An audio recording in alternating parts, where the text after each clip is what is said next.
3 pound का कर। लेखक मोहनदास करमचंद गांधी। गांधी जी की आत्मकथा सत्य के प्रयोग पर आधारित। कक्षा 7। शिक्षिका स्वाति राय। प्रस्तावना। इनका जन्म 2 अक्टूबर 1869 में गुजरात के पोरबंदर में हुआ। सन 1887 में वे मैट्रिक की परीक्षा पास किए। 1888 में वे कानून की पढ़ाई करने के लिए ब्रिटेन चले गए। सन 1891 में इन्होंने बैरिस्टर की डिग्री हासिल की। इन्हें हम मोहनदास करमचंद गांधी के नाम से जानते हैं। बैरिस्टर की डिग्री हासिल कर गांधी जी कुछ वक्त के लिए मुंबई में वकालत करते रहे, परंतु जल्द ही वे वापस राजकोट लौट गए। गांधी जी के बड़े भाई लक्ष्मीदास पोरबंदर दरबार के सचिव एवं परामर्शदाता थे। एक बार उन पर गलत परामर्श देने का आरोप लगा। तब लक्ष्मीदास जी ने गांधी जी को एजेंट के पास बात करने के लिए भेजा, किंतु एजेंट के दुर्व्यवहार से गांधी जी अत्यंत आहत हुए। साथ ही उनकी वकालत में भी बाधाएं आने लगी। ऐसी स्थिति में सन 1893 में लक्ष्मीदास को दादा अब्दुल्ला एंड कंपनी का एक पत्र मिला, जिसमें बैरिस्टर गांधी को फर्म के मामले में पैरवी करने साउथ अफ्रीका भेजने का प्रस्ताव था। वहाँ बैरिस्टर गांधी को 1 वर्ष के भीतर अपना कार्य समाप्त करना था, किंतु वहाँ पहुंचकर गांधी जी ने हिंदुस्तानियों की स्थिति को देखते हुए 22 अगस्त 1894 को नेटाल इंडियन कांग्रेस की स्थापना की, जिसके अध्यक्ष अब्दुल्ला आदम चुने गए। इस संस्था का उद्देश्य साउथ अफ्रीका में हिंदुस्तानियों पर हो रहे अन्याय का विरोध करना था। यही कारण था कि जहां गांधी जी केवल 1 वर्ष के लिए साउथ अफ्रीका गए थे, वहीं वे पूरे 21 वर्ष बाद देश लौटे। अध्याय। गांधी जी कहते हैं कि उपनिवेशों में पैदा हुए हिंदुस्तानी और मुहर्रिर नेटाल इंडियन कांग्रेस को अपनाकर उसमें शामिल हो चुके थे, किंतु वहाँ रहने वाले गिरमिटिया समाज में अब भी कांग्रेस के प्रति प्रेम और विश्वास की कमी थी। उन गिरमिटिया और मजदूरों में कांग्रेस के प्रति विश्वास तभी उत्पन्न होता जब कांग्रेस उनके लिए कुछ करती। ऐसे में एक दिन अचानक बाला सुंदरम नामक एक मद्रासी हिंदुस्तानी गांधी जी से मिलने आया। उसकी स्थिति अत्यंत दयनीय थी। उसके कपड़े फटे हुए थे, वह थर-थर काँप रहा था। उसके आगे के 2 दांत टूटे हुए थे और मुख से खून बह रहा था। किसी बात पर नाराज होकर उसके मालिक ने उसे बुरी तरह मारा था। गांधी जी बाला सुंदरम का मुकदमा अपने हाथों में लेते हैं, किंतु गांधी जी का मकसद बाला सुंदरम को उसके मालिक से आज़ाद कराना था, न कि मालिक को सज़ा दिलाना। जब गांधी जी ने गिरमिटियों से जुड़े कानून की जांच की तो उन्हें पता चला कि यदि कोई गिरमिट अपने मालिक को छोड़ दे तो उस पर फौजदारी का मुकदमा दायर होता है और उसे दंड स्वरूप कैद तक भुगतना पड़ेगा। उस समय गिरमिटिया मालिक की मिल्कियत माना जाता था। इसी नियम के कारण सर विलियम हंटर ने इसे गुलामी जैसी स्थिति की संज्ञा दी थी। अब गांधी जी के पास बाला सुंदरम को छुड़ाने के 2 ही तरीके थे। पहला, गिरमिटिया कानूनी अधिकारी उसका गिरमिट रद्द कर दे या किसी दूसरे के नाम लिखा दे। दूसरा, मालिक स्वयं उसे छोड़ने के लिए तैयार हो जाए। अतः गांधी जी बाला सुंदरम के मालिक से मिलकर कहते हैं, मैं आपको सज़ा नहीं दिलाना चाहता। आप अच्छी तरह जानते हैं कि उसे बुरी तरह मारा गया है। यदि आप इसका गिरमिट किसी अन्य के नाम लिख दे तो मुझे संतुष्टि होगी।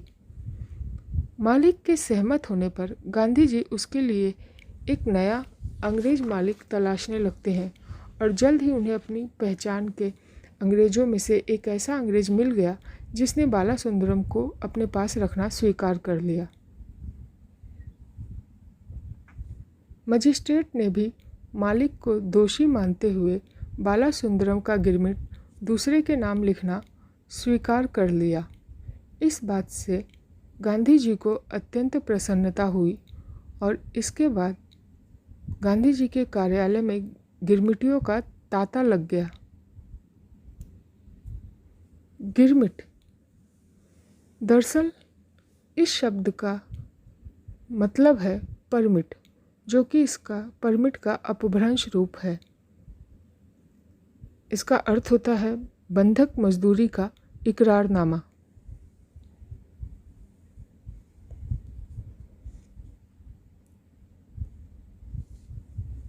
आगे गांधी जी कहते हैं कि जब बालासुंदरम उनसे मिलने आया था तब उसने अपना साफा उतारकर हाथों में लिए उनके सामने उपस्थित हुआ। इस घटना में अत्यंत करुणा और अपमान मिश्रित था। जब भी कोई गिरमिट या हिंदुस्तानी किसी अंग्रेज के घर जाते तो अपनी पगड़ी, टोपी या साफा उतार लेते थे। शायद इसी वजह से बालासुंदरम भी उनके सामने इस प्रकार आया था। गांधी जी इस घटना से अत्यंत शर्मिंदा हुए और उन्होंने उसे अपना साफा बांधने के लिए कहा, जिससे वह मन ही मन प्रसन्न हुआ। गांधी जी के लिए यह समझना अत्यंत कठिन था कि कैसे कोई दूसरे को अपमानित कर खुद को सम्मानित समझ सकते हैं। इस घटना के बाद गांधी जी ने गिरमिटिया समाज की स्थिति का गहन अध्ययन किया, क्योंकि उन पर जो कर लगाया गया था उसके विरुद्ध जो आंदोलन चल रहा था उसमें यह अध्ययन अत्यंत आवश्यक था और सहायक भी सिद्ध होने वाला था। अतः 1894 में नेटाल सरकार ने हिंदुस्तानियों पर 25 पाउंड अर्थात 345 रुपये का कर लगाने का कानून लाया था। इसे गांधी जी ने स्थानीय कांग्रेस के समक्ष रखा और कांग्रेस ने इसके खिलाफ आंदोलन का प्रस्ताव पास किया। चलिए अब जानते हैं किस प्रकार से गिरमिटिया प्रथा की शुरुआत हुई। दरअसल 1860 में जब नेटाल के लोगों ने देखा कि वहाँ की ज़मीन में ईख की खेती अच्छी हो सकती है तो उन्होंने मज़दूरों की तलाश शुरू की। वे जानते थे कि बिना अच्छी ईख के शक्कर का उत्पादन नहीं किया जा सकता, किंतु नेटाल में रहने वाले हबशी इस मजदूरी के करने में असमर्थ थे।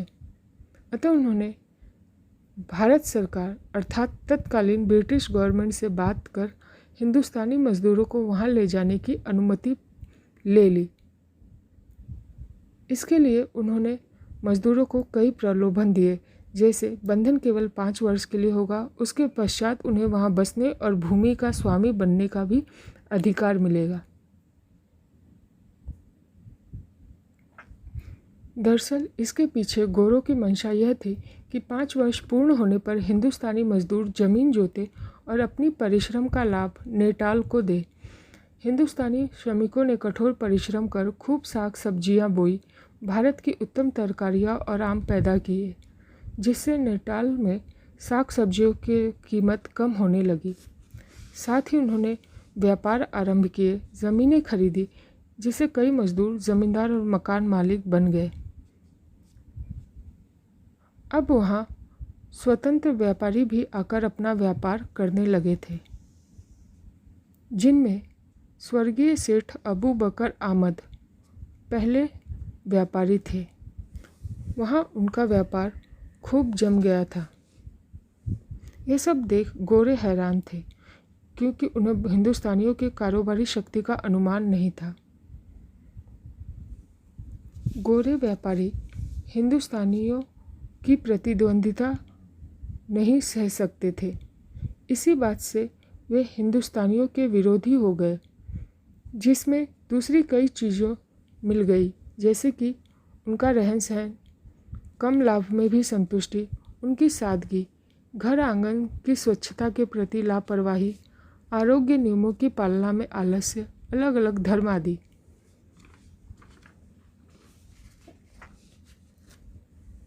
उनके इस विरोध का प्रकटीकरण मताधिकारों को छीनने और गिरमिटियों पर कर लगाने के कानून के रूप में सामने आया।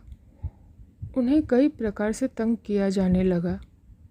इसी दिशा में पहला सुझाव यह था कि गिरमिट पूर्ण होने से पहले ही हिंदुस्तानी मजदूरों को ज़बरदस्ती वापस भेजा जाए ताकि उनके इकरारनामे की अवधि हिंदुस्तान में पूरी हो। परंतु भारत सरकार अर्थात ब्रिटिश गवर्नमेंट इस सुझाव के पक्ष में नहीं थी। दूसरा सुझाव इस प्रकार था, मजदूरी का इकरारनामा पूर्ण होते ही गिरमिटियाँ पुनः लौट जाए, अथवा दूसरा, प्रत्येक दूसरे वर्ष नया गिरमिटिया लिखवाए और ऐसे में हर बार उसके वेतन को बढ़ाया जाए। तीसरा, यदि वह वापस नहीं लौटता और न ही नया इकरारनामा लिखता तो हर साल वह 25 पाउंड का कर दे।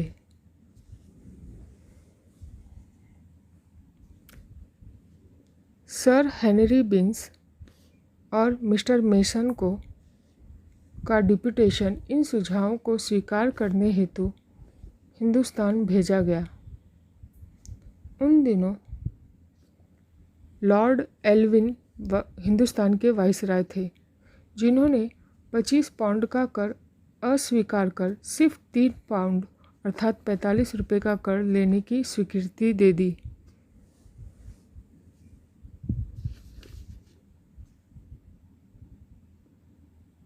गांधी जी इसे वायसराय की बहुत बड़ी भूल मानते हैं, क्योंकि 3-4 वर्ष बाद यह कर प्रत्येक गिरमिट मुक्त हिंदुस्तानी की पत्नी, उसके 16 अथवा उससे अधिक वर्ष के पुत्र और 13 या उससे अधिक उम्र की पुत्री से भी लेना तय किया गया, जिससे पति पत्नी और 2 बच्चों वाले परिवार से, जिसमें पति को अधिकाधिक 140 शिलिंग प्रति मास मिलते हों, उनसे 12 पाउंड अर्थात 180 रुपये कर लेना अत्याचार ही था।